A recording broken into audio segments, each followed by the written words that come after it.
नमस्कार मित्रांनो, माझं नाव अभिषेक. आपणा सर्वांचं स्वागत करतो. आपण बायोलॉजिकल क्लासिफिकेशन हा जो 11वी NCERTचा दुसरा धडा आहे त्याला स्टार्ट केला होता. त्याच्यातला इंट्रोडक्टरी पार्ट किंगडम मोनेरा आणि किंगडम प्रोटिस्टा जो आहे तो आपण पूर्ण केला होता. आज जो आपण शिकणार आहोत तो आहे किंगडम फंगस किंवा किंगडम फंजाय.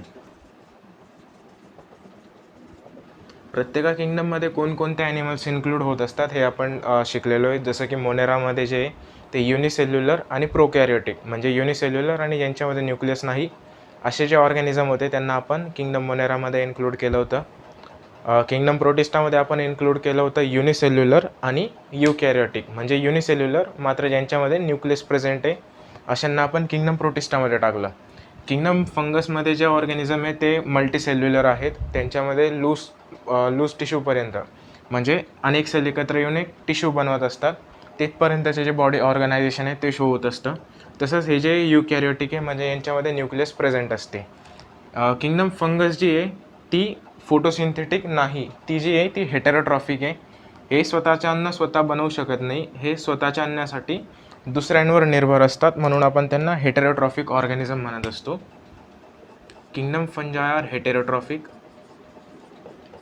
आता हेटेरोट्रॉफिकवर पण 2 टाईप्स पडत असतात, आपण स्टडी केलेले आधी, जसं की सॅप्रोफायटिक आणि हेटेरोट्रॉफिकचे 2 टाईप आपण स्टडी अगोदरच केलेले आहे, सॅप्रोफायटिक आणि पॅरासायटिक.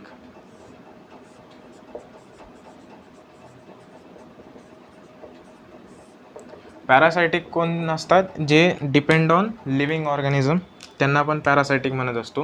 म्हणजे ज्या फंगस पॅरासिटिझम दाखवतात किंवा ते डायरेक्ट लिव्हिंग ऑर्गॅनिझमवर डिपेंड असतात, दुसऱ्या लिव्हिंग ऑर्गॅनिझमवर डिपेंड असतात, त्यांना आपण पॅरासिटिक फंगस म्हणत असतो.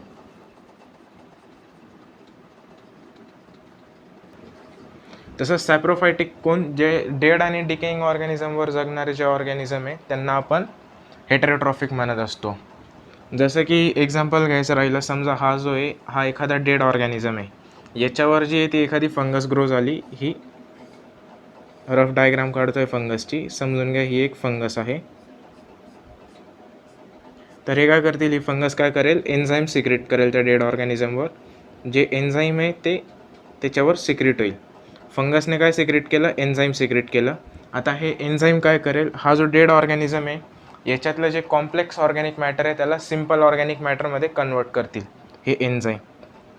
त्याच्यानंतर ते जे सिम्पल ऑर्गॅनिक मॅटर जे बनलं, जे कन्वर्ट झालं, त्याला या फंगस परत ॲब्झॉर्ब करतील आणि न्यूट्रिशन त्यांचं पूर्ण करतील. म्हणजे सॅप्रोफायटिकमध्ये आपण काय लिहू शकतो, ॲब्झॉर्ब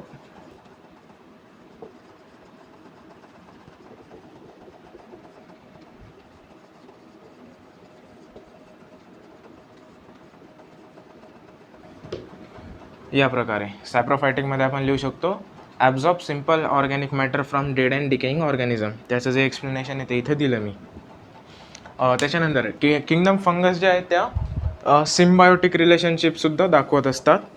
सिम्बायोटिक रिलेशनशिप म्हणजे काय, ज्याच्यामध्ये दोघं पार्टनर्स म्हणजे समजा मायकोरायझामध्ये जसं फंगस आणि रूट्स ऑफ हायर प्लांट्स आहे, किंवा लायकनमध्ये जे फंगस आणि अल्गी यांचं असोसिएशन राहतं. तर याच्यामध्ये दोघं पार्टनर आहे म्हणजे फंगस आणि अल्गी दोघांचा फायदा होत असतो, नुकसान कोणाचंच होत नाही. जसं की सिम्बायोटिक असोसिएशन. किंगडम फंगस जे आहे ते सिम्बायोटिक असोसिएशनसुद्धा दाखवत असतात. NCERTमध्ये जे सिम्बायोटिक असोसिएशनचे एक्झाम्पल आहे ते 2 दिलेले आहे. पहिला म्हणजे लायकनचा किंवा लायकेन आणि दुसरा जो आहे तो मायकोरायझाचा. लायकनमध्ये कोणाकोणाचं असोसिएशन आहे तर फंगस आणि अल्गी. फंगस आणि अल्गीचं जे असोसिएशन होतं, जे सिम्बायोटिक असोसिएशन होतं, त्याला आपण लायकन म्हणत असतो. तसंच फंगस आणि रूट्स ऑफ हायर प्लांट यांचं जे असोसिएशन असतं त्यांना आपण मायकोरायझा म्हणत असतो. मायकोरायझामधला हा जो मायको शब्द याचा अर्थ होत असतो फंगस किंवा फंगसशी रिलेटेड, आणि हा जो रायझा शब्द याचा अर्थ होत असतो root. Fungus plus roots are mycorrhiza असं लक्षात ठेवायला सिम्पल जातं. आणि ही जी फंगस राहते ही मेनली कोणती फंगस राहते, म्हणजे कोणती जीनसची फंगस राहते, तर ग्लोमस नावाची जी जीनस आहे, ग्लोमस नावाची जी जीनस आहे त्याच्यातल्या फंगस मेनली मायकोरायझा फॉर्म करत असतात. सध्याच्या म्हणजे या धड्यामध्ये जे ते हे दिलेलं नाही, त्याच्यामुळे आपण काही लिहिणार नाही इथं. मात्र पुढे येणाऱ्या धड्यांमध्ये ते ग्लोमसचं नाव येणार आहे आपल्याला. लायकनमध्ये जी फंगस आहे आणि अल्गी आहे. आता फंगस लायकनमधली जी फंगस आहे, फंगल कंपोनंट आहे, तो काय मिनरल आणि वॉटर जे आहे ते ॲब्झॉर्प्शन करतं. Mineral and water absorption. लायकनमधला जो फंगल कंपोनंट आहे तो मिनरल आणि वॉटरचं ॲब्झॉर्प्शन करतं. तसंच म्हणजे लायकनमधला जो अल्गीचा कंपोनंट आहे ते अल्गी काय करतात, फूड तयार करतात. फूड कशाने, अल्गी जे आहे त्या प्लांट्सचा एक पार्ट आहे. सायनोबॅक्टेरियामधली ती जी बॅक्टेरियल अल्गी आहे, ब्लू ग्रीन अल्गी, ती वेगळी, आणि ही जी अल्गी आहे ही प्लांटमधली अल्गी, प्लांट ग्रुपमधली अल्गी ही वेगळी. सायनोबॅक्टेरियाची जी ब्लू ग्रीन अल्गी आहे ती प्रोकॅरियोटिक होती, तिच्यामध्ये ट्रू न्यूक्लियस नव्हती, तो बॅक्टेरियाचा टाईप होता. मात्र ही जी अल्गी आहे हा प्लांटचा टाईप आहे, ही युकॅरियोटिक आहे, हिच्यामध्ये ट्रू न्यूक्लियस आहेत. तर ही जी अल्गी आहे ही फोटोसिंथेटिक असते, ती फोटोसिंथेसिसने फूड तयार करत असते, फूड फॉर्मेशन बाय फोटोसिंथेसिस.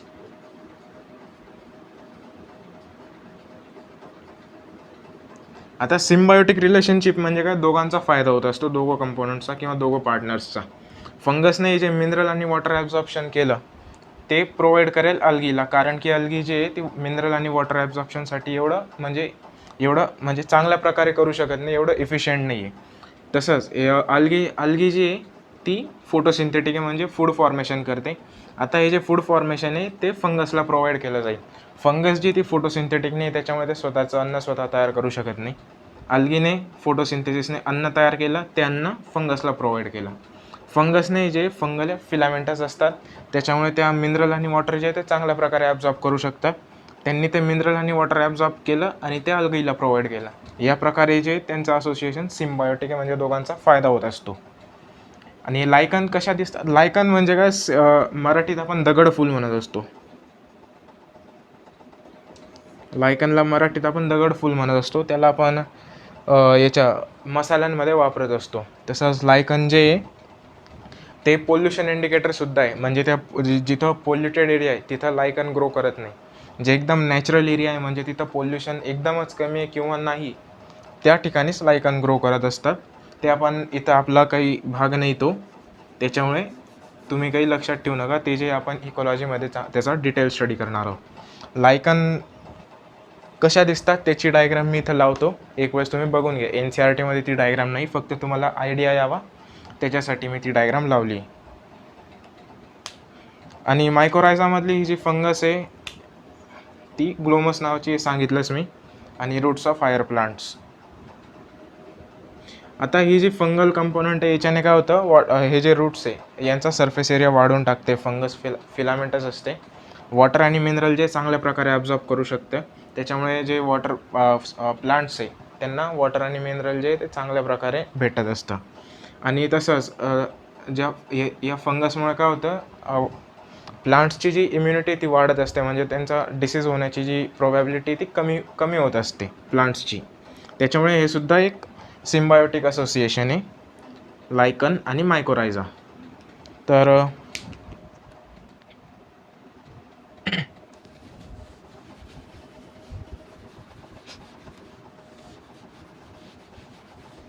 आता NCERTमध्ये जे ते फंगस कोणकोणते असतात त्याचा, म्हणजे कोणाकोणाला आपण फंगस म्हणू शकतो त्याचा एक आयडिया देण्यासाठी काही एक्झाम्पल्स दिलेले ते आपण आता बघणार आहोत.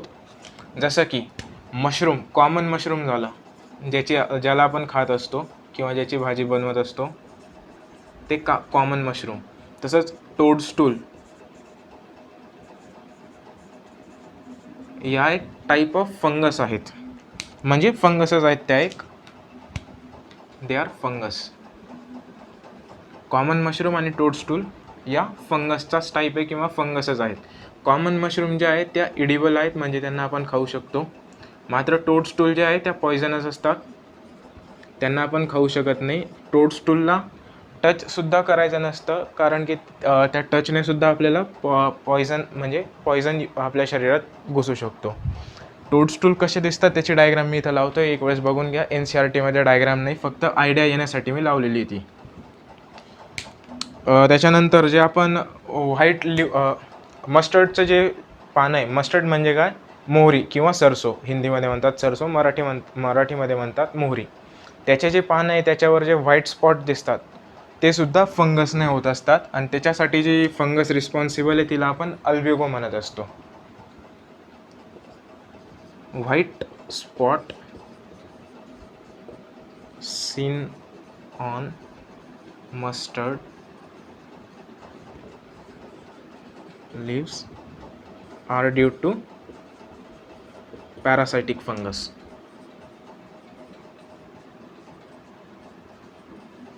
आणि पॅरासायटिक फंगस कोणती आहे, अल्ब्युगो नावाची. या धड्यामध्ये दिलेलं नाही तुम्हाला. आता ते व्हाईट स्पॉट कसे दिसतात त्याची डायग्राम मी इथं लावतो, एक वेळेस बघून घ्या. NCERTमध्ये डायग्रामने फक्त तुम्हाला नीट समजावं त्याच्यासाठी लावलेली. तसंच जे व्हीटची जी व्हीटचा रस्ट हा जो डिसीज आहे, व्हीट रस्ट डिसीज आहे, तो सुद्धा फंगल डिसीज आहे. तो फंगसमुळे होत असतो. त्या व्हीट रस्टमध्ये काय होत असतो, समजा ही जी व्हीटची स्टेम आहे, व्हीटच्या स्टेमवर जे आहे फंगस ग्रो होत असतात या टाईपमध्ये.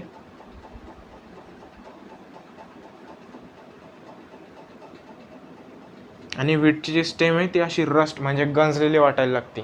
गंज कसा लोखंडाला गंज लागतो, तो सुद्धा एक लाल कलरचा राहतो. त्याच्यामुळे आपण जे ते व्हीटची स्टेम ती सुद्धा अशी गंजलेली दिसायला लागते, त्याच्यामुळे ते नाव पडलेलं आहे व्हीट रस्ट. आता ओरिजिनल कशी दिसते ती डायग्राम इथं लावली, एक वेळेस बघून घ्या तुम्ही.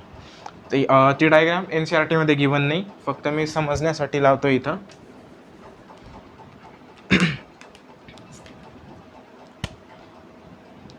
व्हीट रस्ट नावाचा जो डिसीज आहे व्हीट रस्ट, तो सुद्धा होत असतो पॅरासिटिक फंगसने किंवा फंगल डिसीज आहे तो एक. त्याच्यासाठी जी फंगस रिस्पॉन्सिबल आहे त्या फंगसचं नाव आहे पुसिनिया. व्हीट रस्ट फंगसमुळे होत असतो, त्या फंगसचं नाव प्युसिनिया. तसंच white spots on mustard leaves म्हणजे मस्टर्ड म्हणजे काय, मोहरी किंवा सरसो, हिंदीमध्ये म्हणतात सरसो. याच्या पानांवर जे व्हाईट स्पॉट दिसत असतात ते सुद्धा पॅरासायटिक फंगसने होत असतात. त्या फंगसचं नाव काय, अल्ब्युगो आहे.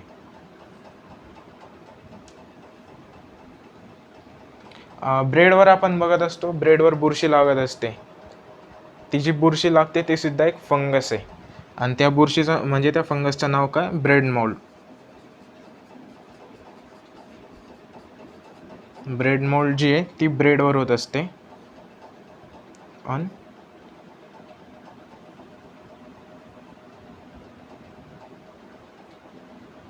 ब्रेड. ब्रेड मोल्ड जी ती ब्रेडवर होत असते. हा जो समजा ब्रेडचा तुकडा आहे त्याच्यावर एक असा काळपट भाग तयार होत असतो. तो ब्रेड जर कधी जास्त दिवसांचा झाला तर इथं जो काळसर असा भाग बुरशी लागत असते, ज्याला आपण बुरशी लागणे म्हणतो. तर ती जी बुरशी आहे ती एक फंगस आहे. Bread mould is fungus. ती ब्रेडवर अशी जी बुरशी लागते ती कशी लागते ती इथं डायग्राम लावतो मी, एक वेळेस बघून घ्या तुम्ही. काही ज्या फंगस आहे त्या आपल्यासाठी महत्त्वाच्या सुद्धा आहे. मग जसं की पेनिसिलियम ही जी फंगस आहे,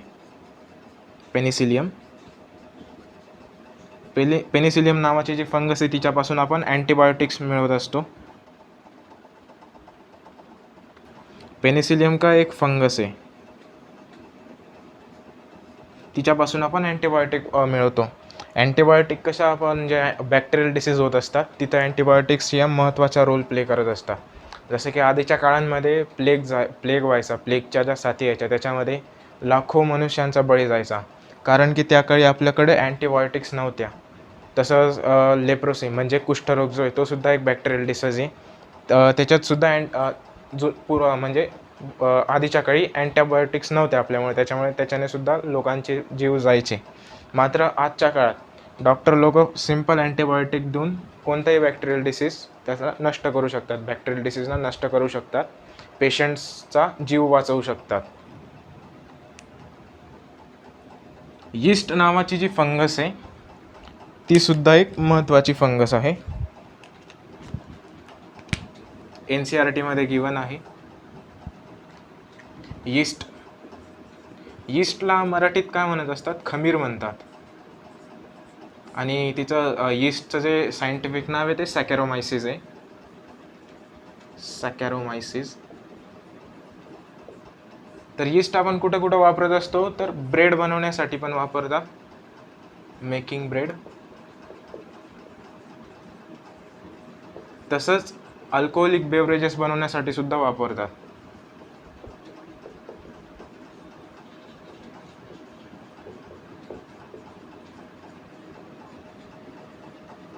यीस्ट काय करतं? आता हा रेस्पायरेशनचा पार्ट एक तुम्हाला आयडिया देऊन देतो मी की यीस्ट का बरं वापरता. तर यीस्ट जे आहे ते अनएरोबिक रेस्पायरेशन दाखवतं. यीस्टमध्ये काय होतं?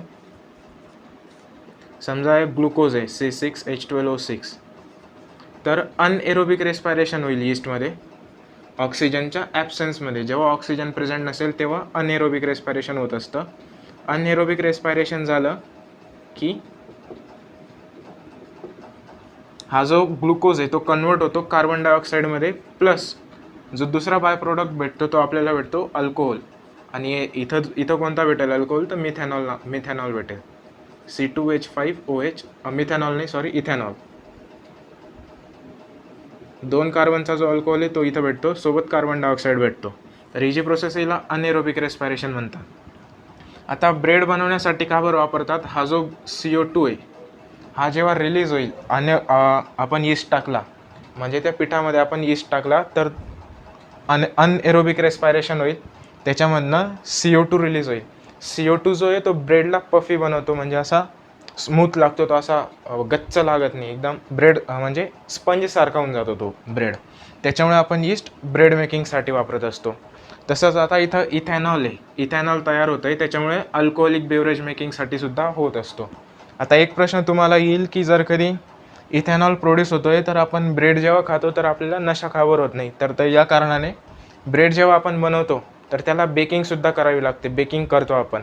त्याच्यामुळे जे काही थोड्याफार प्रमाणात इथॅनॉल तयार झालेलं आहे ब्रेड बनवण्यामध्ये, ते बेकिंगमध्ये उडून जातं, म्हणजे इव्हॉपरेशन होऊन जातं त्या इथॅनॉलचं. त्याच्यामुळे जो ब्रेडमध्ये अल्कोहोलिक कंटेंट नाहीसा राहतो, 0% होऊन जातो किंवा नील होऊन जातो अल्कोहोलचा पर्सेंट. त्याच्यामुळे जे ब्रेड खाल्ल्याने आपल्याला नशा होत नाही. मात्र एवढ्या डिटेलिंगमध्ये तुम्हाला जायची गरज नाही, एक जनरल नॉलेज म्हणून सांगितलं, इंटरेस्ट वाढावा त्याच्यासाठी सांगतोय मी. NCERTनुसार तुम्हाला फक्त एवढं लक्षात ठेवायचं आहे की यीस्ट जी आहे ती 2 कारणांसाठी वापरली जाते. पहिला जो आहे ब्रेड मेकिंगसाठी आणि दुसरा जो आहे तो अल्कोहोलिक बेवरेजच्या फॉर्मेशनसाठी. यीस्टचं सायंटिफिक नाव सॅकॅरोमायसिस आणि मराठीत जे म्हणतात ते खमीर म्हणतात, समजायला हवं त्याच्यासाठी सांगितलेलं आहे. तर आपण एक जनरल आयडिया घेतला की कोणते कोणते इंडिव्हिज्युअल आहे ते फंगसमध्ये इन्क्लूड होत असतात. आता जो आहे फंगस कुठं सापडतो ते बघू आपण. तर फंगस जी ती कॉस्मोपॉलिटन आहे किंवा कॉस्मोपॉलिटन आहे. कॉस्मोपॉलिटन याचा अर्थ काय? या शब्दाचा अर्थ काय? तर ही जी फंगस आहे ही सगळीकडे प्रेझेंट असते, सगळ्या हॅबिटॅटमध्ये सापडत असते. म्हणजे ती सॉईलमध्ये पण असेल, वॉटरमध्ये पण सापडेल, एअरमध्ये पण सापडेल. अशा टाईपचे जे ऑर्गॅनिझम त्यांना कॉस्मोपॉलिटन म्हणतो, म्हणजे सगळीकडे सापडतात.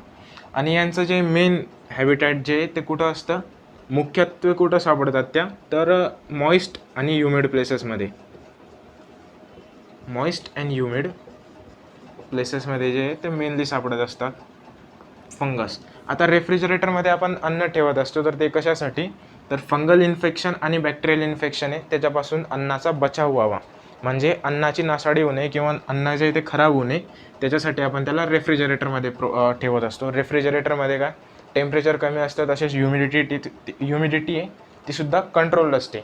त्याच्यामुळे जे फंगल स्पोर आहे किंवा जे बॅक्टेरियल स्पोर्स असतील तर ते अन्नावर पडणार नाहीत आणि त्यांचं इन्फेक्शन होणार नाही, आणि जे अन्न आहे ते त्याची नासाडी होणार नाही, ते नासाडी व्हायपासून वाचून जाईल अन्नाची.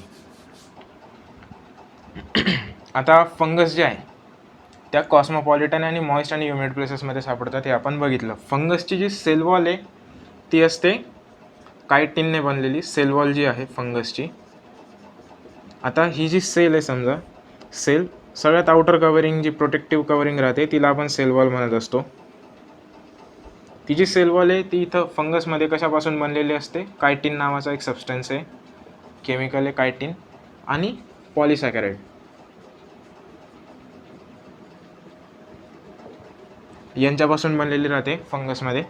आता आपण इतर जे किंगडम बघितले, जसे 5 किंगडम सिस्टीममध्ये पहिला किंगडम होता मोनेरा, दुसरा होता प्रोटिस्टा, आता तिसरा आपण बघतोय फंजाय. याच्यानंतरचा आपण प्लांटी बघणार आहोत आणि नंतर ॲनिमेलिया. आता यांच्यामध्ये आपण बघितलं होतं सेल वॉलचं एक. मोनेरामध्ये जी सेल वॉल प्रेझेंट असते, प्रोटिस्टामध्ये काही काहींमध्ये प्रेझेंट असते, काही काहींमध्ये ॲबसेंट असते. फंगसमध्ये प्रत्येकामध्ये प्रेझेंट असते, प्लांटीमध्ये पण प्रत्येकामध्ये प्रेझेंट असते, ॲनिमेलियामध्ये कोणामध्येच नसते. प्रोटिस्टामध्ये काहींमध्ये असते, काहींमध्ये नसेल. आता मोनेरामध्ये जी सेल वॉल होती ती आपण बघितली. सगळ्यात त्याला जाऊया. प्लांटीची जी सेल वॉल आहे ती सेल्युलोजची असते, याला आपण बेस मानून घेतो.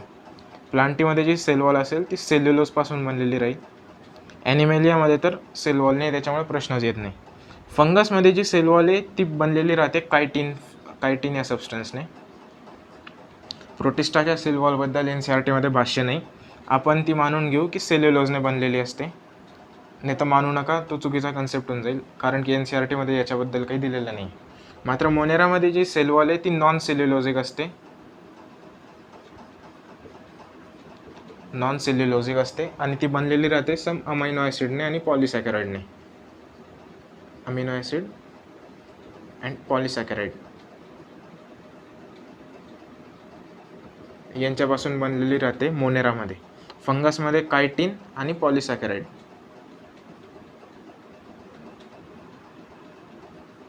जर कधी तुम्ही 1 बाय 1 लक्षात ठेवलं तर ते कन्फ्युजन होईल. त्याच्यापेक्षा जे असे कम्पॅरेटिव्ह स्टडी करत राहिला, आता एखादा असा पॉईंट सापडला की जिथं कम्पेअर करणं शक्य होईल, तर असं कम्पेअर करून टाकलं तर लक्षात चांगल्या प्रकारे राहतं. याच्यामध्ये कसं रिव्हिजन पण होऊन जाते आणि जे ते डोक्यात नीट बसून जातं. तर सेल वॉलचा पॉईंट बघितला आपण की कायटिन आणि पॉलिसॅकराइडने बनलेली राहते. ही जी फंगस आहे ती मेनली फिलामेंटस असते. म्हणजे फंगसची जी बॉडी आहे ती कशी असते, फिलामेंटस. म्हणजे जनरली जेवढ्या पण फंगस आहे त्या मल्टीसेल्युलर फिलामेंटस आहेत. फिलामेंटस म्हणजे काय, एक थ्रेड लाईक स्ट्रक्चर असतं त्या टाईपमध्ये, त्याला आपण फिलामेंटस स्ट्रक्चर म्हणत असतो. थ्रेड लाईक स्ट्रक्चर दिसेल त्या फंगसचं. जनरली म्हणजे जवळपास सगळ्या ज्या फंगस आहेत त्या फिलामेंटस असतील, मात्र एक्सेप्शन नाही त्याला, यीस्टचं.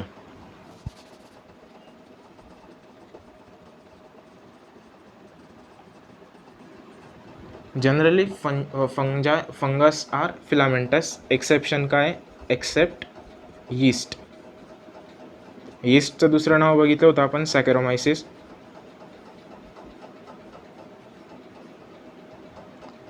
हे आपल्याला अजून दिलेलं नाही, त्याच्यामुळे मी काही लिहित नाही तर सायंटिफिक नाव, फक्त यीस्ट लक्षात ठेवा. यीस्ट जो आहे, यीस्ट नावाची जी फंगस आहे ती युनिसेल्युलर आहे,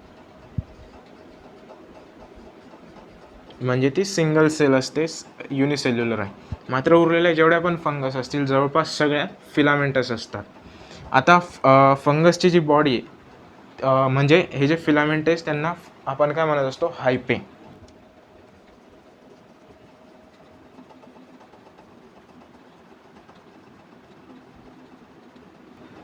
फंगसची जी बॉडी, फंगल बॉडी आहे ती कशापासून बनलेली राहते, हायपे. हायपे काय, फिलामेंटस स्ट्रक्चर. आता आणि हे जे नेटवर्क ऑफ हायपे किंवा अनेक हायपे एकत्र आले आणि त्यांनी नेटवर्क बनवला, तर त्याला आपण म्हणत असतो mycelium. Network of hyphae are known as mycelium. आता मायसेलियम जे आहे ते 2 टाईपचे असतात, मायसेलियम किंवा, आता आधी सगळ्यात आधी बघून घ्या हायपे कसे असतात. समजा हा एक फिलामेंट आहे, एक सिंपल लाईन डायग्राम दाखवतो मी. हा जो या फिलामेंटस स्ट्रक्चर आहे याला आपण हायपा म्हणत असतो. आता हे जे त्यांचं नेटवर्क झालं याला फिलामेंटस स्ट्रक्चर म्हणत असतो जनरली, पण स्पेसिफिकली आपण फंगसमध्ये कन्सिडर केलं. समजा ही जी फंगल बॉडी, तर हिला आपण हायपा म्हणू. जर कधी फंगस व्यतिरिक्त इतर दुसरा काही घेतला आपण तर त्याला फिलामेंटस स्ट्रक्चर म्हणत असतो, मात्र फंगसमध्ये आपण हायपे म्हणू. आता यांचं जे नेटवर्क तयार होईल, आता हा सिंगल होता त्याला हायपा म्हटलं होतं, आता इथं काय नेटवर्क तयार करतोय आपण,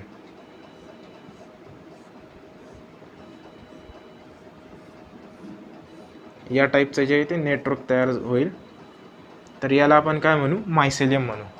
आधी जे सिंगल बघितलं हा काय मायसेलियम. मायसेलियम काय, नेटवर्क ऑफ हायपे. आता हा जो समजून घ्या एक सिंपल हायपा, याला कन्सिडर करा. समजला आता हायपे आणि मायसेलियम मधला फरक.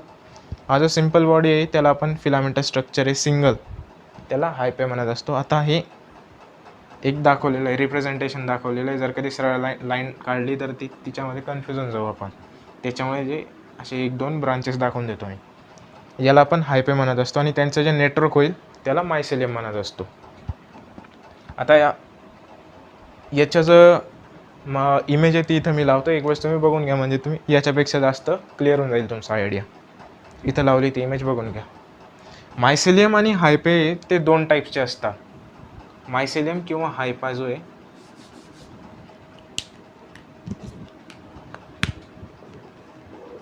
मायसेलियम किंवा हायपा. आता हा जो हायपे त्याला अनेक म्हणजे अनेक राहिले, अनेक वचनी राहिले तर त्याला आपण हायपे म्हणतो. एक वचनी घेतलं तर त्याला हायपा म्हणत असतो. तर मायसेलियम किंवा हायपा जो आहे तो 2 टाईपचे असतात. पहिला जो असतो तो आपण सेप्टेट घेऊन घेऊ आणि पुढचा घेऊ आपण एसेप्टेट. एसेप्टेट जो आहे तो सिनोसायटिक होत असतो, एवढं लक्षात ठेवायचं आहे तुम्हाला.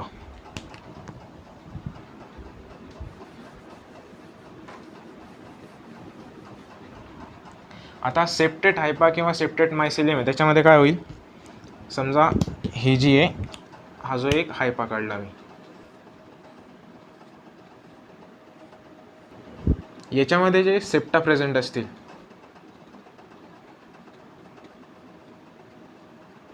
बरोबर. आता प्रत्येक सेप्टामध्ये एक न्यूक्लियस प्रेझेंट असते. हे जे फिलामेंटस स्ट्रक्चर आहे त्याला आपण हायपा म्हणत असतो. या जो हायपाचा ग्रुप आहे किंवा नेटवर्क बनवेल त्याला आपण मायसेलियम म्हणत असतो.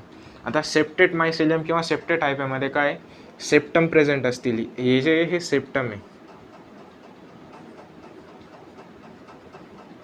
आणि त्याच्यामध्ये जे डॉट डॉट ठेवलेले या टाईपचे त्यांना आपण म्हणत असतो न्यूक्लियस. ते न्यूक्लियस आहे. तर हे जे सेप्टेट हायपा किंवा सेप्टेट मायसेलियम. आता सिनोसायटिक किंवा एसेप्टेट हायपे कसे असतील, समजा हा हायपा आहे, वरच्या सारखीच डायग्राम काढतो म्हणजे तुम्हाला समजायला सोपं जाईल. याच्यासारखी डायग्राम काढली. मात्र आता एसेप्टेट आहे, ए म्हणजे काय, ॲबसेंट. सेप्टेट म्हणजे काय, हे सेप्टा प्रेझेंट असतं त्यात. सेप्टेटमध्ये काय, सेप्टा प्रेझेंट. एसेप्टेटमध्ये काय होईल, सेप्टा ॲबसेंट. आता हा जो आहे एसेप्टेट मायसेलियम आहे, याच्यामध्ये सुद्धा न्यूक्लियस असतीलच, तेवढ्याच न्यूक्लियस समजून घ्या, कन्सिडर करून घ्या. मात्र याच्यामध्ये आता काय, युनिन्यूक्लिएट कंडिशन आहे. म्हणजे ही जी एक सेल घेतली किंवा हा जो एक एवढा भाग आहे त्याच्यामध्ये एकच न्यूक्लियस आहे, एक न्यूक्लियस जी ती सेपरेटेड आहे, युनिन्यूक्लिएट कंडिशन आहे इथं. मात्र इथं जी आहे ते मल्टीन्यूक्लिएट कंडिशन आहे. आता या पूर्ण आयप्यामध्ये बघून घ्या, 1, 2 एवढ्या अनेक न्यूक्लियस प्रेझेंट आहे, त्याच्यामुळे इथं काय, मल्टीन्यूक्लिएट कंडिशन. आणि मल्टीन्यूक्लिएट कंडिशन राहिली की तिला आपण म्हणतो सिनोसायटिक.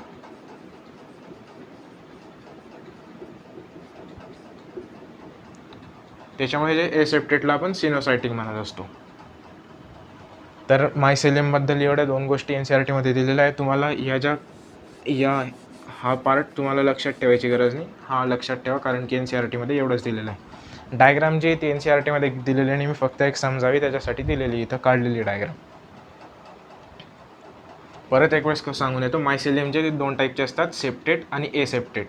सेप्टेट मायसेलियममध्ये सेप्टा प्रेझेंट असतो, त्याच्यामुळे जी न्यूक्लियस आहे ती युनिन्यूक्लिएट, म्हणजे एका याच्यामध्ये एका सेलमध्ये एकच न्यूक्लियस असते, युनिन्यूक्लिएट कंडिशन असते. एसेप्टेटमध्ये जो आहे तो सेप्टा ॲबसेंट असतो, त्याच्यामुळे सिनोसायटिक कंडिशन म्हणजे मल्टीन्यूक्लिएट कंडिशन होऊन जाते. कारण की सेप्टा ॲबसेंट आहे. आता इथं तुम्हाला कंपॅरिझन केलं तर तुम्हाला समजून जाईल काय फरक काय. फंगसमध्ये जे रिप्रोडक्शन आहे ते 3 टाईप्सचं असतं, vegetative, asexual and sexual. Reproduction कशामध्ये? फंगसमध्ये. किती टाईपचं सांगितलं? 3 टाईप. पहिला कोणता? व्हेजिटेटिव्ह. व्हेजिटेटिव्ह रिप्रोडक्शनमध्ये कोणकोणते टाईप्स आहेत, म्हणजे कोणकोणते प्रकार आहेत? तर फ्रॅगमेंटेशन,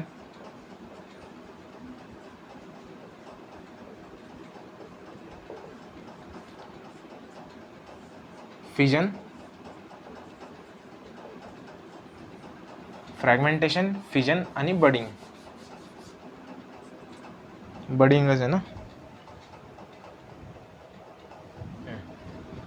तर व्हेजिटेटिव्ह रिप्रोडक्शनमध्ये 3 टाईप्स आहेत, फ्रॅगमेंटेशन, फिजन आणि बडिंग.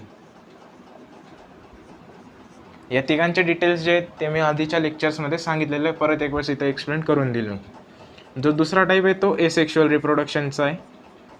एसेक्शुअल रिप्रोडक्शन जे आहे ते स्पोर्स थ्रू होत असतं आणि ते जे स्पोर रिस्पॉन्सिबल राहतात एसेक्शुअल रिप्रोडक्शनसाठी त्याला आपण एसेक्शुअल स्पोर्स म्हणत असतो. त्याच्यानंतर तिसरा जो टाईप आहे तो सेक्शुअल रिप्रोडक्शनचा आहे. सेक्शुअल रिप्रोडक्शनसुद्धा स्पोरने होत असतं आणि ते जे स्पोर्स रिस्पॉन्सिबल असतात सेक्शुअल रिप्रोडक्शनसाठी त्यांना आपण सेक्शुअल स्पोर्स म्हणत असतो. त्यांचे एक्झाम्पल लिहून घ्या. एसेक्शुअल रिप्रोडक्शन कशाने होत असतं? स्पोरने होत असतं. आता एसेक्शुअल रिप्रोडक्शनमध्ये जे स्पोर्स आहे ते कोणकोणते? तर कोनिडिया,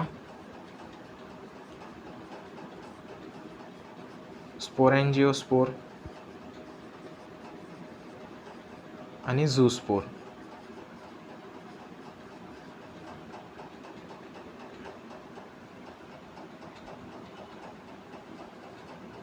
कोनिडिया, स्पोरॅन्जिओस्पोर आणि झूस्पोर हे जे एसेक्शुअल स्पोर्स आहेत. Asexual spore responsible for asexual reproduction. आता सेक्शुअल रिप्रोडक्शनसाठी जे स्पोर्स रिस्पॉन्सिबल आहे त्यांचे नाव बघून घेऊ आपण.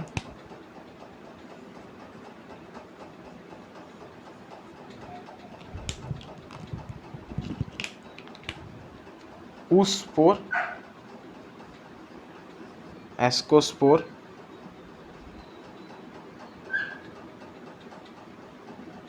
आणि बेसिडिओस्पोर.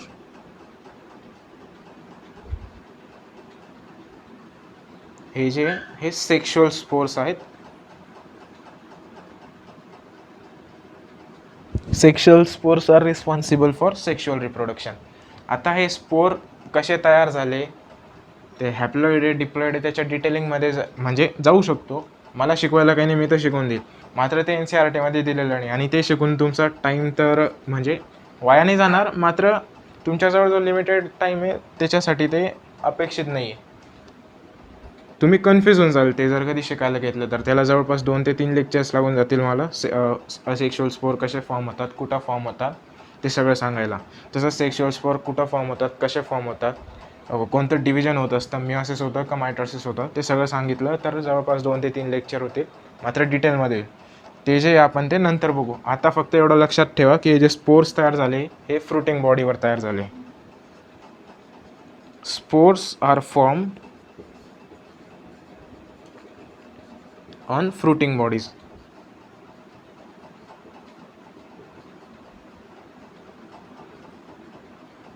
आता या फ्रुटिंग बॉडीज काय आहेत तर आपण मायसेलियम बघितलं होतं. मायसेलियम काय होतं? नेटवर्क ऑफ हायपेला आपण मायसेलियम म्हटलं होतं.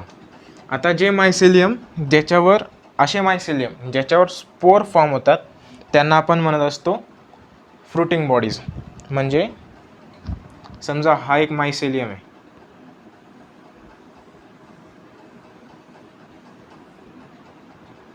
आणि याच्यावर स्पोर फॉर्मेशन होत आहे तर याला आपण फ्रुटिंग बॉडीज म्हणू. हे जे स्पोर आणि याला काय म्हणू आपण? Fruiting bodies. फ्रुटिंग बॉडीज काय? mycelium on which spores are produced.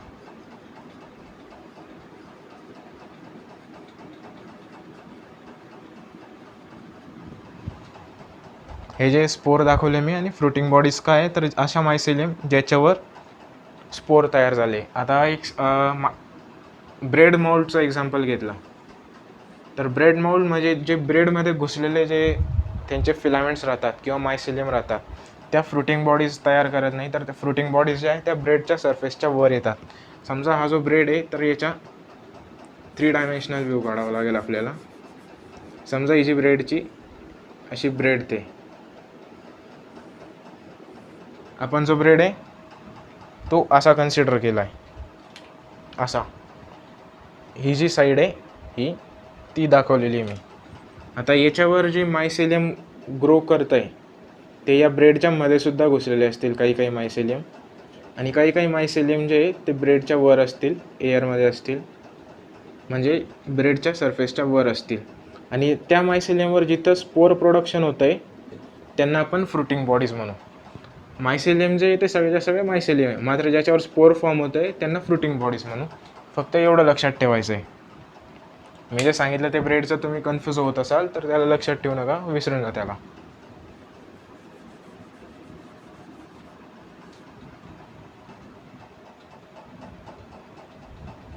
Spores are form on fruiting bodies, याचं डिटेल्स बघितलं आपण. आता इथं अजून एक गोष्ट आहे, एक्झोस्पोर आणि एंडोस्पोर नावाची गोष्ट येत राहते. ती मी तिथं जेव्हा येईल तो पॉईंट तेव्हा एक्सप्लेन करेल, इथं काही करत नाही एक्सप्लेन. आता आपण बघू हे फ्रॅगमेंटेशन, फिजन आणि बडिंग. याचे जे डिटेल्स आहे ते मी मागच्या लेक्चर्समध्ये सांगितलेले आहे, मात्र इथं एक शॉर्ट रिवाईज करून देतो तुम्हाला. फ्रॅगमेंटेशन म्हणजे काय राहतं? फ्रॅगमेंटेशन, फिजन आणि बडिंग हे व्हेजिटेटिव्ह रिप्रोडक्शन आहे. कोणामध्ये होतं? फंगसमध्ये. किंवा फंगसमध्ये जे व्हेजिटेटिव्ह रिप्रोडक्शन आहे ते 3 टाईप्सचं होत असतं. पहिला जो आहे फ्रॅगमेंटेशन, दुसरा फिजन आणि तिसरा बडिंग. बडिंगमध्ये काय होतं? समजा ही एक बॉडी आहे, पॅरेंट बॉडी आहे, हिच्यावर एक छोटासा बड निर्माण होत असतो. बड म्हणजे काय? एक आउटग्रोथ तयार होत असते.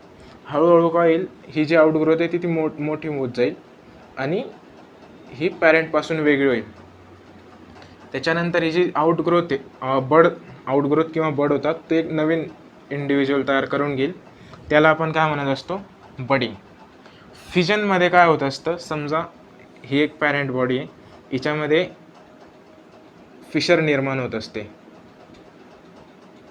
फिशर म्हणजे काय? एक फट निर्माण होत असते प्लाझ्मा मेम्ब्रेनमध्ये. ही जी फट आहे हळूहळू जॉईन होऊन जाईल आणि एकचे 2 डिव्हिजन होऊन जातील, त्याला आपण म्हणत असतो फिजन. फिजन व्हायच्या अगोदर हिच्यामध्ये जे जेनेटिक मटेरियल आहे ते डुप्लिकेट होत असतं. जेनेटिक मटेरियल आणि इतर ज्या सेल ऑर्गॅनिल्स आहे त्या डुप्लिकेट होत असतात आणि दोघं इंडिव्हिज्युअलला इक्वल अमाऊंटमध्ये भेटत असतात. समजा ही जी एक न्यूक्लियस आहे तर 1ची 2 झाली असेल, इथं 1 न्यूक्लियस आहे. फिशर होताना 1च्या 2 न्यूक्लियस झाल्या असतील, प्रत्येकाला 1 न्यूक्लियस भेटेल. हे जे फिजनचं एक्झाम्पल आहे. फ्रॅगमेंटेशन म्हणजे काय? एखादा इंडिव्हिज्युअल आहे मॅच्युरिटीला आल्याबरोबर त्याचे जे तुकडे होतील, समजा हा फंगल फिलामेंट आहे, हा एक फंगल फिलामेंट आहे. मॅच्युरिटीला काय होईल? या फंगल फिलामेंट्सचे जे ते तुकडे होतील. समजा आपण 2 तुकडे झाले असं गृहीत धरू. आता हे जे 2 तुकडे झाले, हा प्रत्येक तुकडा एक नवीन इंडिव्हिज्युअलमध्ये एक नवीन फंगस तयार करेल, त्याला आपण काय म्हणत असतो? फ्रॅगमेंटेशन. आता एक गोष्ट अशी लक्षात घ्यायची की जे हायर प्लांट्स आहे किंवा हायर ऑर्गॅनिझम आहे, फंगस जो आहे तो प्लांट्स नाही, फंगस एक वेगळा ग्रुप आहे, प्लांट्स एक वेगळा ग्रुप आहे. हायर ऑर्गॅनिझम आहे त्याच्यामध्ये आपण एसेक्शुअल रिप्रोडक्शन आणि व्हेजिटेटिव्ह रिप्रोडक्शन जे आहे त्यांना एक समान मानत असतो. म्हणजे प्लांट्समध्ये जे एसेक्शुअल रिप्रोडक्शन आहे त्यालाच आपण व्हेजिटेटिव्ह रिप्रोडक्शन मानत असतो, किंवा प्लांट्समध्ये जे व्हेजिटेटिव्ह रिप्रोडक्शन त्यालाच एसेक्शुअल. इन सिम्पल भाषेमध्ये काय? व्हेजिटेटिव्ह आणि एसेक्शुअल रिप्रोडक्शन आहे त्यांना आपण सिनॉनिम वापरतो किंवा सारखेच मानतो हायर ऑर्गॅनिझममध्ये. For example plants. मात्र फंगसमध्ये काय होतं? एसेक्शुअल आणि व्हेजिटेटिव्हमध्ये एक छोटासा डिफरन्स येऊन जातो. एसेक्शुअल रिप्रोडक्शन काय होतं? ते स्पोर थ्रू होत असतं. आणि व्हेजिटेटिव्ह रिप्रोडक्शन काय? तर व्हेजिटेटिव्ह जे पार्ट आहे, म्हणजे कोणत्याही ऑर्गॅनिझमचे 2 पार्ट असतात, एक रिप्रोडक्टिव्ह आणि एक व्हेजिटेटिव्ह. व्हेजिटेटिव्ह म्हणजे काय? जे general body process carry out करतं, मेटाबॉलिक प्रोसेस कॅरी आउट करतं, त्याला आपण व्हेजिटेटिव्ह पार्ट म्हणतो. प्लांट्समध्ये कोणते येतील vegetative part? Leaves, stem, roots हे जे व्हेजिटेटिव्ह पार्ट येतील. आणि फुलं आहे म्हणजे गायनोशियम, अँड्रोशियम किंवा फ्लावर हे जे ते रिप्रोडक्टिव्ह पार्ट येईल प्लांट्ससाठी. तसंच फंगसमध्ये सुद्धा व्हेजिटेटिव्ह जे पार्ट आहे त्याच्यामध्ये जे म्हणजे वेगवेगळे होईल किंवा तुकडे पडतील किंवा त्याच्याने जे रिप्रोडक्शन होईल, नवीन इंडिव्हिज्युअल तयार होईल, त्याला आपण व्हेजिटेटिव्ह रिप्रोडक्शन म्हणू. कन्फ्यूज व्हायची गरज नाही आहे, एन सी आर टीमध्ये एवढं डिटेल दिलेलं नाही. तुम्हाला अपेक्षित काय नीटसाठी रिप्रोडक्शन इन फंगस 3 टाईप्स माहीत पाहिजे. फंगसमध्ये रिप्रोडक्शन 3 टाईपने होत असतं, व्हेजिटेटिव्ह, एसेक्शुअल आणि सेक्शुअल. व्हेजिटेटिव्ह रिप्रोडक्शन कसं होईल? फ्रॅगमेंटेशन, फिजन आणि बडिंग. याचे जे डिटेल्स आहे, फ्रॅगमेंटेशन म्हणजे काय, फिजन म्हणजे काय आणि बडिंग म्हणजे काय, एन सी आर टीमध्ये दिलेलं नाही, तुम्हाला अपेक्षितसुद्धा नाही. मी फक्त एक कन्सेप्ट क्लिअरन्ससाठी दिलेलं आहे. तसंच एसेक्शुअल रिप्रोडक्शन जे ते स्पोर्सने होत असतं. एसेक्शुअल स्पोर्स कोणते? कोनिडिया, स्पोरेंजियोस्पोर आणि झूस्पोर. अजून 1-2 स्पोर याच्यामध्ये ॲड होतील, ते आपण जेव्हा फंगसचे क्लासिफिकेशन बघू तिथं मी तुम्हाला सांगेल. योग्य ठिकाणी आल्यावर ते तुम्हाला सांगेल, तेव्हा तुम्ही या लिस्टमध्ये ते ॲड करून घ्यायचे. तसंच सेक्शुअल रिप्रोडक्शनसुद्धा स्पोरने होत असतं आणि त्याच्यासाठी जे स्पोर रिस्पॉन्सिबल आहे ते कोणते? ऊस्पोर, ॲस्कोस्पोर आणि बेसिडिओस्पोर. हे जे सेक्शुअल रिप्रोडक्शनसाठी रिस्पॉन्सिबल आहे. स्पोर्स कुठं फॉर्म होत असतात? तर फ्रुटिंग बॉडीजवर फॉर्म होत असतात. फ्रुटिंग बॉडीज काय असतात? तर असा मायसिलियम ज्याच्यावर स्पोर प्रोडक्शन होईल त्याला आपण फ्रुटिंग बॉडीज म्हणत असतो. फंगसमधलं आपण रिप्रोडक्शन बघितलं 3 टाईप्स ऑफ, व्हेजिटेटिव्ह, एसेक्शुअल आणि सेक्शुअल. आता सेक्शुअल रिप्रोडक्शनबद्दल थोडं डिटेलिंग घेऊन घेऊ आपण.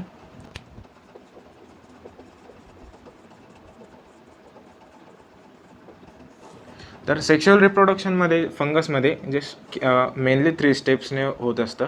पहिली जी स्टेप असते तिला आपण प्लाझ्मोगॅमी म्हणत असतो. प्लाझ्मोगॅमीमध्ये काय होईल? जे गॅमेट्स असतील ते म्हणजे त्यांचं जे प्रोटोप्लाझम आहे त्यांचं फ्युजन होत असतं, त्याला आपण प्लाझ्मोगॅमी म्हणत असतो.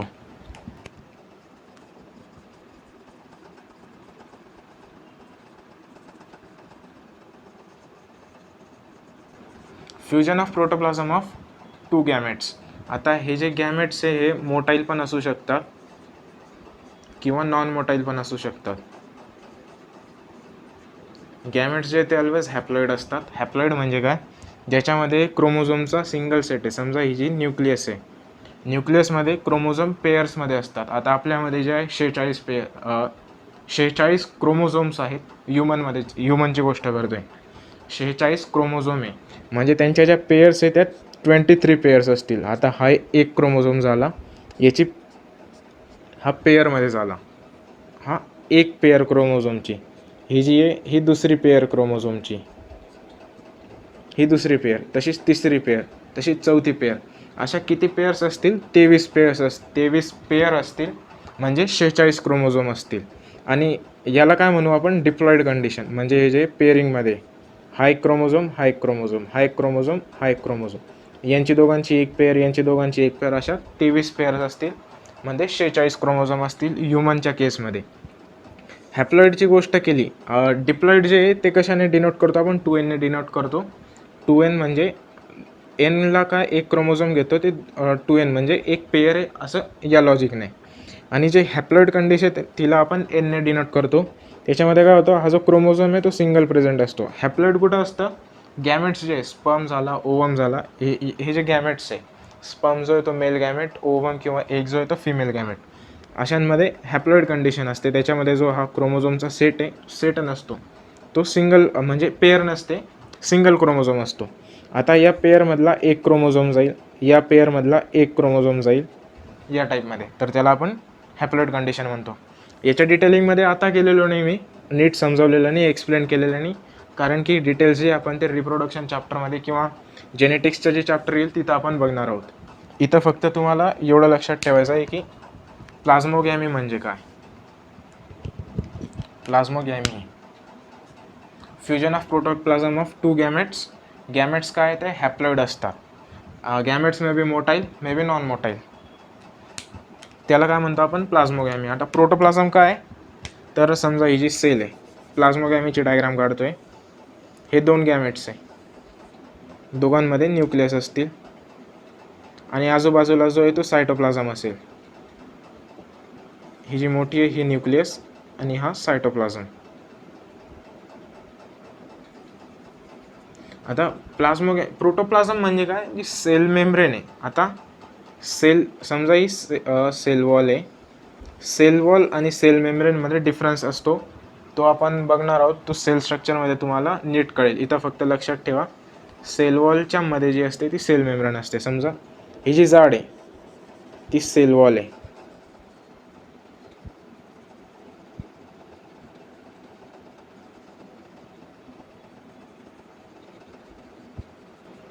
ही जी जाड काढलेली आहे ती सेल वॉल आहे. सेल वॉलच्या मध्ये काय, सेल मेम्ब्रेन. सेल मेम्ब्रेन मधलं जेवढं मटेरियल आहे म्हणजे सायटोप्लाझम झालं, इतर ऑर्गॅनिलीज झाल्या, त्यांना आपण प्रोटोप्लाझममध्ये कन्सिडर करत असतो. तर इथं आपल्याला सेल वॉलची गरज नाही, आपण सेल मेम्ब्रेन काढू सिम्पली. ही जी आहे ही न्यूक्लियस आहे आणि हे जे डॉटेड हे सायटोप्लाझम आहे किंवा प्रोटोप्लाझम कन्सिडर करून घ्या. प्लाझ्मोगॅमीमध्ये काय होईल, हे जे दोघं गॅमेट्स आहे हॅप्लॉइड गॅमेट्स ते एकत्र येतील आणि यांच्या सायटोप्लाझमचं फ्युजन होऊन जाईल किंवा प्रोटोप्लाझमचं ते फ्युजन होऊन जाईल. मात्र या ज्या न्यूक्लियस आहे त्यांचं फ्युजन होणार नाही, त्या जशाच्या तशा वेगवेगळ्या राहतील. सिम्पली आपण काय लक्षात घेतलो, प्लाझ्मोगॅमी म्हणजे काय, प्रोटोप्लाझमचं फ्युजन, त्याला आपण प्लाझ्मोगॅमी म्हणतो. याच्यापेक्षा अशी जी डायग्राम आहे ती जास्त सुटेबल राहील.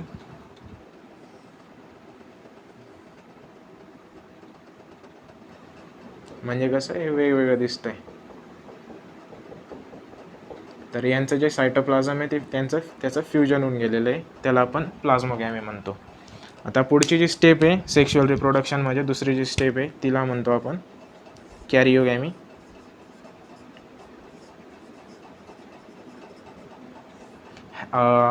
प्रोकॅरियोटिक आणि युकॅरियोटिक जेव्हा शिकवलं होतं त्याच्यामध्ये सांगितलं होतं मी, कॅरिओ हा जो शब्द आहे त्याचा अर्थ होत असतो न्यूक्लियस. आता इथं कॅरिओ म्हणजे न्यूक्लियस आणि गॅमी म्हणजे काय, तर गॅमीचा जर कधी ग्रीक किंवा लॅटिनमध्ये जो अर्थ येतो तो लग्न. मात्र इथं बायोलॉजीमध्ये काय, लग्न म्हणजे काय, फ्युजन. गॅमी म्हणजे काय, फ्युजन. आता जसं प्लाझ्मोगॅमी, प्लाझ्मोचा हा जो अर्थ आहे त्याला आपण प्लाझ्मा मेम्ब्रेनच्या मधले किंवा प्रोटोप्लाझम जे त्यांना आपण प्लाझ्मो म्हणत असतो, असं लॉजिक करायचं आहे. आणि गॅमी म्हणजे काय, फ्युजन. हा जो गॅमी शब्द याचा अर्थ होत असतो फ्युजन. ओरिजिनल जो अर्थ होतो तो लग्न होतो, मॅरेज किंवा लग्न. मात्र आपण बायोलॉजीमध्ये काय, फ्युजन कन्सिडर करतो त्याला. प्लाझ्मोगॅमी म्हणजे काय, प्रोटोप्लाझमचं फ्युजन. कॅरिओगॅमी म्हणजे काय, कॅरिओ म्हणजे काय, न्यूक्लियस. गॅमी म्हणजे काय, फ्युजन. न्यूक्लियसचं जे फ्युजन येईल त्याला आपण कॅरिओगॅमी म्हणतो.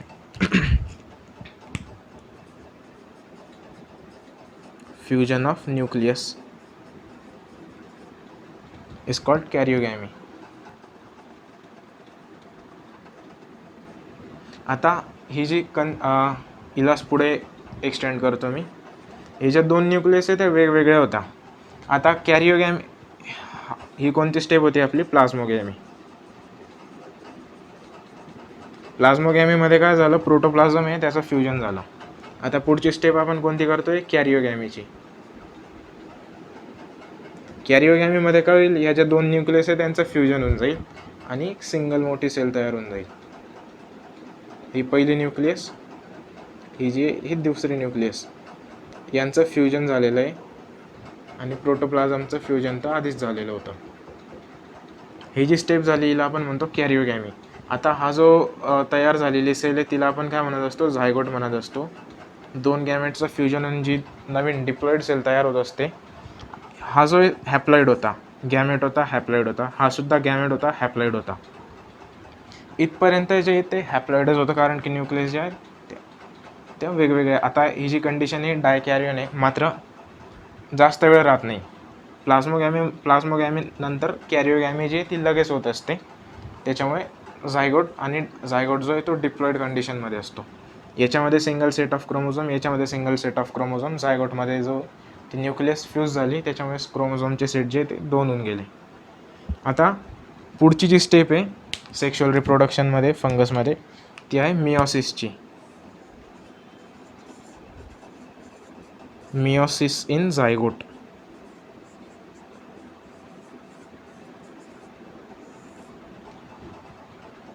न्यूक्लियसचं फ्युजन झालं आणि ती जी सेल तयार झाली तिला आपण झायगोट म्हणतोय. आता झायगोट जो आहे तो डिप्लॉइड आहे. आणि एक गोष्ट अशी लक्षात ठेवायची, NCERTमध्ये पॉईंट नाही, फंगस जे आहे त्या मेनली म्हणजे फंगसचे जेवढे पण पार्ट्स आहे दे आर जनरली हॅप्लॉइड, म्हणजे मायसिलियम झाला, हायपा झाला किंवा फ्रुटिंग बॉडी झाल्या, या ज्या हॅप्लॉइड स्ट्रक्चर राहतं. NCERTमध्ये पॉईंट आहे, मी एक सांगतो आहे तुम्हाला जनरल पॉईंट, लिहायची काही गरज नाही, तसं फक्त इथं समजावं त्याच्यासाठी. हा जो झायगोट आहे तो अशी एकमेव बॉडी आहे की जी डिप्लॉइड राहते फंगसमध्ये. याच्यामध्ये मिओसिस होतं आणि झायगोट जो आहे तो हॅप्लॉइड होऊन जातो. 2 सेल बनवून टाकतात, ते परत हॅप्लॉइड होऊन जातात. या सेलने हॅप्लॉइड कंडिशन आहे, हॅप्लॉइड आणि हॅप्लॉइड. ही डिप्लॉइड आहे, या काय हॅप्लॉइड. हे दोघं गॅमेट्स आहे, हॅप्लॉइड गॅमेट्स. त्यांचं प्रोटोप्लाझमचं फ्युजन झालं, स्टेपला काय म्हटलं आपण, प्लाझ्मोगॅमी, पहिली स्टेप. त्याच्यानंतर प्लाझ्मोगॅमीनंतर काय झालं, कॅरिओगॅमी लगेच कंटिन्यू झालं. कॅरिओगॅमीमध्ये काय, याचे 2 न्यूक्लियस वेगवेगळ्या झाला, त्यांचं फ्युजन होऊन गेलं आणि झायगोटचं फॉर्मेशन झालं. झायगोट काय डिप्लॉइड सेल आहे. आता झायगोटमध्ये काय होईल, मिओसिस होईल, मिओसिस. आणि हे जे झायगोट आहे ते 2 सेलमध्ये कन्सिडर होऊन जाईल. हे जे 2 सेल आहे यांना आपण स्पोर म्हणतो. आता हे जे स्पोर आहे ते एक नवीन, म्हणजे ते स्पोर जर कधी जर्मिनेट झाले तर ते एक नवीन फंगसला म्हणजे एक नवीन फंगसमध्ये ग्रो होतील ते स्पोर्स. मिओसिस इन झायगोट काय तयार करता, स्पोर तयार करता. आता हे जे स्पोर जर कधी जर्मिनेट झाले तर ते एक नवीन फंगसमध्ये तयार होईल, न्यू इंडिव्हिज्युअल. अशा टाईपचं सेक्शुअल रिप्रोडक्शन जे आहे ते सेक्शुअल रिप्रोडक्शन इन फंगसमध्ये आपण असं बघतो. आता ही जी मिओसिस डिव्हिजन झाली, मिओसिस आणि मायटोसिस नावाच्या 2 डिव्हिजन होत असतात, मिओसिस आणि मायटोसिस या 2 प्रकारच्या डिव्हिजन असतात. याचं जे सेल डिव्हिजन नावाचं स्पेशल चॅप्टर आहे हे शिकण्यासाठी, इथं एवढ्या शॉर्टमध्ये तुम्हाला समजणार नाही तरी मी प्रयत्न करतो. मिओसिसमध्ये काय होतं, समजा एखादी डिप्लॉइड सेल आहे, ही डिप्लॉइड सेल आहे, हिच्यामध्ये जर कधी मिओसिस झालं तर ही जी डिप्लॉइड सेल आहे ती हॅप्लॉइड सेलमध्ये कन्वर्ट होऊन जाते. डिप्लॉइडचं हॅप्लॉइड झालं त्याला आपण मिओसिस म्हणतो. मायटोसिसमध्ये काय, या डिप्लॉइड सेल आहे, डिप्लॉइडचं डिप्लॉइडच राहील, त्यांचं डिव्हिजन झालं तर ते डिप्लॉइडच राहतील, त्यांना आपण मायटोसिस म्हणतो. मायटोसिस जी आहे ती इक्वेशनल डिव्हिजन आहे. इक्वेशनल कशासाठी, त्याच्यामध्ये जो क्रोमोझोमचा नंबर आहे तो इक्वल राहतो, इथं पण 2n आहे, इथं पण 2n आहे. मात्र मिओसिसमध्ये काय होतं, एक सेल जी आहे ती एक सेल 2 याच्यामध्ये कन्वर्ट झाली तर जे क्रोमोझोमचा नंबर आहे तो हाफ होऊन जातो. याच्यामध्ये 2n आहे तर ज्या डॉटर सेल्स येतील त्याच्यामध्ये n येईल, त्याला आपण हॅप्लॉइड डॉटर सेल्स तयार होतात. आणि हे जे डिप्लॉइड, त्याला ही जी प्रोसेस झाली, ही जी डिव्हिजन झाली तिला आपण मिओसिस म्हणतो. डिटेलिंगमध्ये जायची गरज नाही, तुम्हाला याच्यासाठी स्पेशल चॅप्टर दिलेलं आहे सेल डिव्हिजन, तिथं आपण ते बघणार आहोत. इथं फक्त आयडियासाठी देऊन दिला मी, समजलं नसेल तुम्हाला. आता हे कंडिशन म्हणजे स्टेजेस झाल्या सेक्शुअल रिप्रोडक्शनच्या 3 स्टेप, प्लाझ्मोगॅमी, कॅरिओगॅमी आणि मिओसिस इन झायगोट. आता काही फंगस अशा आहे, आता जनरली ज्या फंगस आहे म्हणजे जवळपास ज्या फंगस आहे त्यांच्यामध्ये प्लाझ्मोगॅमीनंतर कॅरिओगॅमी जी आहे ती लगेच होत असते. हे सायमल्टेनियस प्रोसेस आहे, म्हणजे कसं सायमल्टेनियसने म्हणता येणार, लगातार घडणारं. 2 गॅमेट एकत्र आले, प्लाझ्मोगॅमी झाली म्हणजे प्रोटोप्लाझमचं फ्युजन झालं. प्रोटोप्लाझमचं फ्युजन झालं की लगेच कॅरिओगॅमी होईल, न्यूक्लियसचं फ्युजन होऊन जाईल. न्यूक्लियसचं फ्युजन झालं, झायगोट तयार झाला की लगेच त्याच्यामध्ये मिओसिस होईल, मिओसिस इन झायगोट, आणि स्पोरचं फॉर्मेशन होऊन जाईल. मात्र काही फंगसचे ग्रुप्स असे आहेत ज्याच्यामध्ये प्लाझ्मोगॅमीनंतर ही जी कॅरिओगॅमी आहे ही लगेच होत नाही, काही काळ लागतो. काही काळ म्हणजे तो फार मोठा राहू शकतो, जवळपास वर्षांमध्ये सुद्धा राहू शकतो तो काळ कॅरिओगॅमीसाठी. तर ती जी स्टेज होईल, ही जी 2 न्यूक्लियसची स्टेज बनेल तिला आपण काय म्हणतो, आता इथं नाही म्हणू शकत आपण डायकॅरियन फेज, कारण की प्लाझ्मोगॅमी झाली, ही स्टेज आली की ही स्टेज जास्त काळ टिकणारच नाही. फ्रॅक्शन ऑफ म्हणजे फार कमी काळामध्ये ते लगेच झायगोटमध्ये कन्वर्ट होऊन जातील. हे जे 2 न्यूक्लियस आहे वेगवेगळ्या त्या फ्यूज होऊन जातील लगेचच. मात्र ॲस्कोमायसिटीज आणि बेसिडिओमायसिटीज ह्या ज्या 2 फंगस आहे, ॲस्कोमायसिटीज आणि बेसिडिओमायसिटीज, हे फंगसचे ग्रुप्स आहेत. फंगसचे जे 4 ग्रुप्स आपण शिकणार आहोत त्याच्यातले हे जे 2 ग्रुप आहे ॲस्कोमायसिटीज आणि बेसिडियोमायसिटीज नावाचे, यांच्यामध्ये काय एक स्पेशलिस्ट कॅरेक्टर आहे यांच्यामध्ये जे की डायकॅरियन फेज सापडते. डायकॅरियो फेज किंवा डायकॅरियन कंडिशन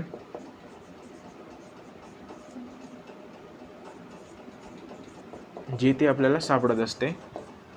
म्हणजे का आपण बघितलं 2 गॅमेट्स एकत्र आले, हॅप्लॉइड गॅमेट्स आहे एकत्र आले, यांचं जे प्रोटोप्लाझम आहे ही न्यूक्लियस झाली आणि हे प्रोटोप्लाझम झालं. यांचं जे प्रोटोप्लाझम फ्युजन झालं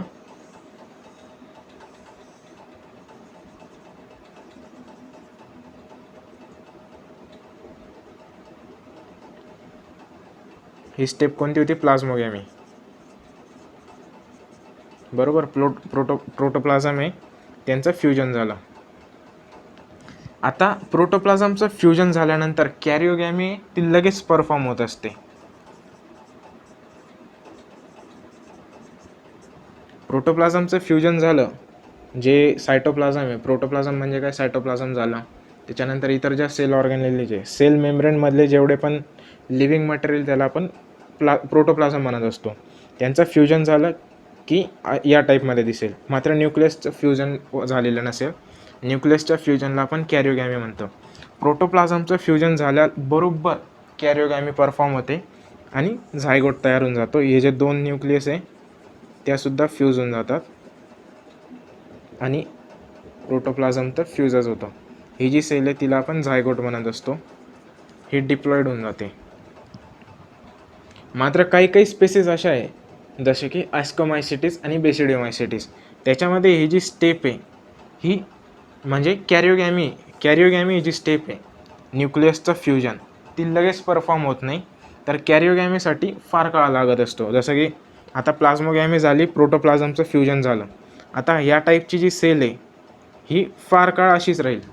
आणि ही जी कंडिशन आहे 2 न्यूक्लियस पर सेल आहे, त्या कंडिशनला आपण काय म्हणतो? डायकॅरियन म्हणतो. डायकॅरियन. डाय म्हणजे काय? 2, कॅरियन म्हणजे nucleus. 2 nucleus per cell, this condition is known as dikaryon. आणि ही जी फेज आहे तिला आपण काय म्हणत असतो? डायकॅरियो फेज. ती कुठं सापडते? ॲस्कोमायसिटीज आणि बेसिडियोमायसिटीजमध्ये. आता डायकॅरियो फेज जी आहे ती फार काळ राहू शकते, जवळपास वर्षांमध्ये सुद्धा राहू शकते. त्याचे एक्झाम्पल्स आहेत आपल्याला माहिती असलेले एक्झाम्पल्स आहेत, इंटरनेटवर उपलब्ध आहेत. मात्र NCERTमध्ये गिवन नाही त्याच्यामुळे सांगणार नाही मी ते. आता दुसऱ्या फंगस झाल्या, यांच्या व्यतिरिक्त जेवढे फंगस आहे त्यांच्यामध्ये काय होईल? प्लाझ्मोगॅमी झाली म्हणजे प्रोटोप्लाझमचं फ्युजन झालं की लगेच कॅरिओगॅमी होईल. जे न्यूक्लियस वेगवेगळ्या होत्या त्यासुद्धा इक्वल होऊन जातील. आणि झायगोट जो आहे त्याच्यामध्ये मिओसिस होईल आणि स्पोर फॉर्मेशन होऊन जाते. स्पोर फॉर्मेशन लगेच होऊन जाईल. स्पोर्स जे आहे ते हॅप्लॉइड असतील. मात्र या 2मध्ये काय होईल? ही जी फेज आहे प्लाझ्मोगॅमी नंतर ही जी 2 न्यूक्लियस पर सेल आहे तिला डायकॅरियन फेज म्हणतो. ती म्हणजे फार वेळ राहते, तिचं लगेच कॅरिओगॅमी होऊन झायगोट तयार होत नाही. मात्र डायकॅरियो फेज जी आहे ती काही काळासाठी राहील आणि त्याच्यानंतर जी आहे ती कॅरिओगॅमी होईल आणि झायगोट फॉर्मेशन होईल. झायगोट फॉर्मेशन झालं की पुढची प्रोसेस जी आहे ती जशी आपण आधी शिकलो त्याप्रमाणे होईल. तर हे जे पॉईंट आहे हा महत्त्वाचा पॉईंट होता. याच्यामध्ये प्रश्न आलेले मागच्या वर्षांमध्ये की डायकॅरियो फेज किंवा डायकॅरियन कंडिशन आहे ते कोणत्या ग्रुप्सच्या फंगस दाखवत असतात. तर उत्तर जे येईल ते ॲस्कोमायसिटीज आणि बेसिडियोमायसिटीज. जर काही तुम्हाला कन्सेप्ट समजला नसेल तर तुम्ही डायरेक्ट लक्षात ठेवू शकता, पाठ करू शकता की ॲस्कोमायसिटीज आणि बेसिडियोमायसिटीजमध्ये जी ती डायकॅरियो फेज असते, डायकॅरियन कंडिशन असते. ती कंडिशन म्हणजे काय? 2 न्यूक्लियस पर सेल. जे प्रोटोप्लाझमचं फ्युजन झालं त्याला आपण प्लाझ्मोगॅमी म्हणतो. प्लाझ्मोगॅमीनंतर लगेच कॅरिओगॅमी होत असते आणि न्यूक्लियसचं फ्युजन होत असतं इतर फंगसमध्ये. मात्र ॲस्कोमायसिटीज आणि बेसिडियोमायसिटीजमध्ये हे जे 2 न्यूक्लियस आहे त्या काही काळ जशा तशा राहतात. तिची कंडिशन म्हणते तिला आपण डायकॅरियन म्हणत असतो किंवा डायकॅरियो फेज म्हणत असतो.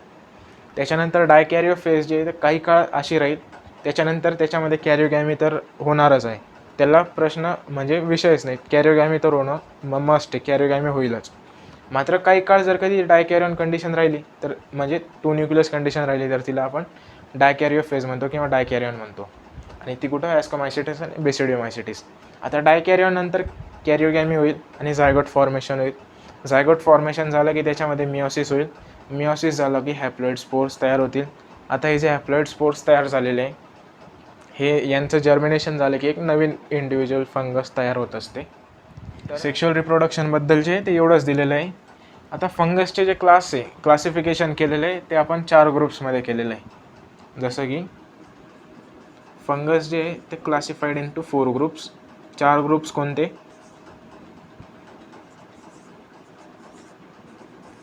पहिला जो ग्रुप आहे तो फायकोमायसिटीस, ॲस्कोमायसिटीस दुसरा ग्रुप, तिसरा ग्रुप बेसिडियोमायसिटीस आणि चौथा जो ग्रुप आहे तो ड्यूटेरोमायसिटीस.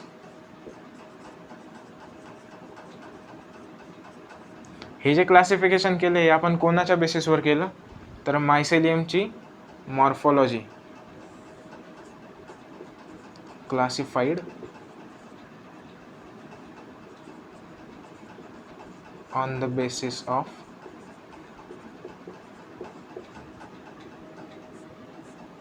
Morphology of mycelium.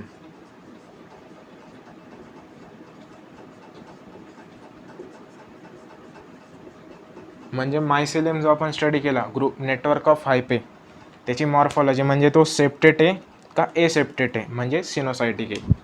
त्याच्यावरून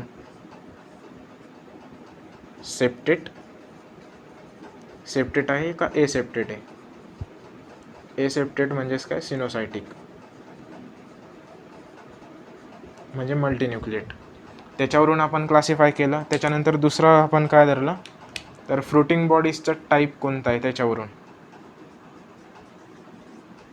टाईप ऑफ फ्रुटिंग बॉडीज.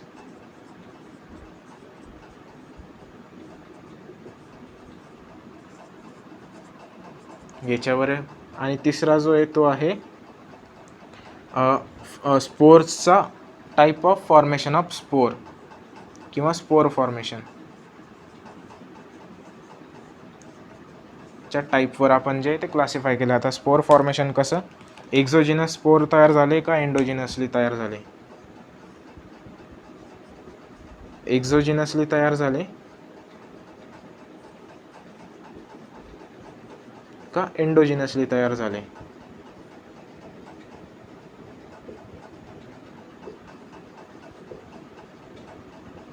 याच्यावरून जे ते आपण फंगसचं क्लासिफिकेशन केलं आहे 4 टाईप्समध्ये फायकोमायसिटीस, ॲस्कोमायसिटीस, बेसिडियोमायसिटीस आणि ड्यूटेरोमायसिटीस. आता हे जे स्पोर फॉर्मेशन आहे याचं डिटेलिंग मी कुठं दिलेली नव्हती ती एक समजून देतो मी.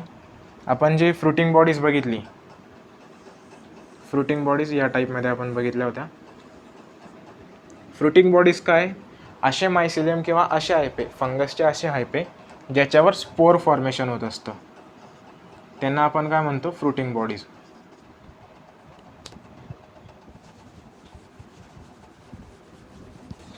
आता इथं तुम्हाला दिसतंय ही जी आहे ही फ्रुटिंग बॉडीज आहे.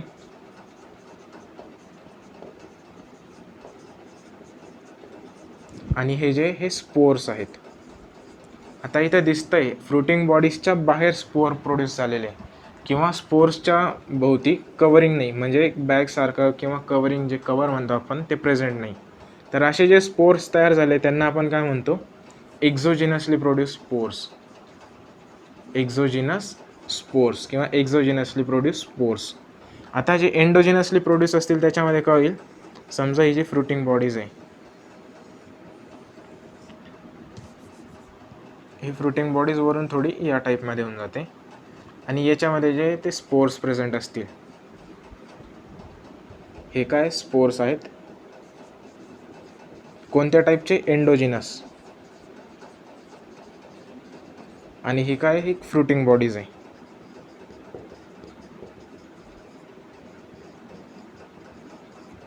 लक्षात आलं एक्झोजिनस आणि एंडोजिनसचा फरक. एंडोजिनस म्हणजे काय फ्रुटिंग बॉडीजच्या मध्ये स्पोर्स तयार झाले त्यांना एंडोजिनस म्हणतो किंवा स्पोर्सच्या भोवती जे ते कवरिंग आहे त्याला आपण एंडोजिनस स्पोर्स म्हणतो. आणि एक्झोजिनस म्हणजे काय फ्रुटिंग बॉडीजच्या बाहेर तयार झाले किंवा हे जे स्पोर्स तयार झाले त्यांच्या भोवती जे कवरिंग नाही त्यांना आपण एक्झोजिनस स्पोर्स म्हणत असतो. Exogenous spore formed outside fruiting bodies आणि एंडोजिनस स्पोर्स आहे ते फॉर्म्ड इनसाइड फ्रुटिंग बॉडीज.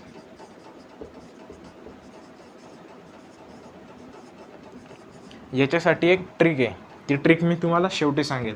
आधी जे NCERTमध्ये जे काही स्पोर्स जे ते एंडोजिनसली प्रोड्यूस दाखवलेले आहे, काही स्पोर्स जे ते एक्झोजिनसली प्रोड्यूस दाखवलेले आहे. त्याच्यासाठी जी ट्रिक आहे ती मी शेवटी सांगेल किंवा जेव्हा पॉईंट येईल तो आपला तेव्हा सांगेल. तर आजच्या लेक्चरला आपण इथंच थांबू. नेक्स्ट लेक्चरमध्ये आपण फंगसचे जे क्लासिफिकेशन आहे फायकोमायसिटीज, ॲस्कोमायसिटीज, बेसिडोमायसिटीज आणि ड्यूटेरोमायसिटीज त्याची डिटेलिंग घेऊ.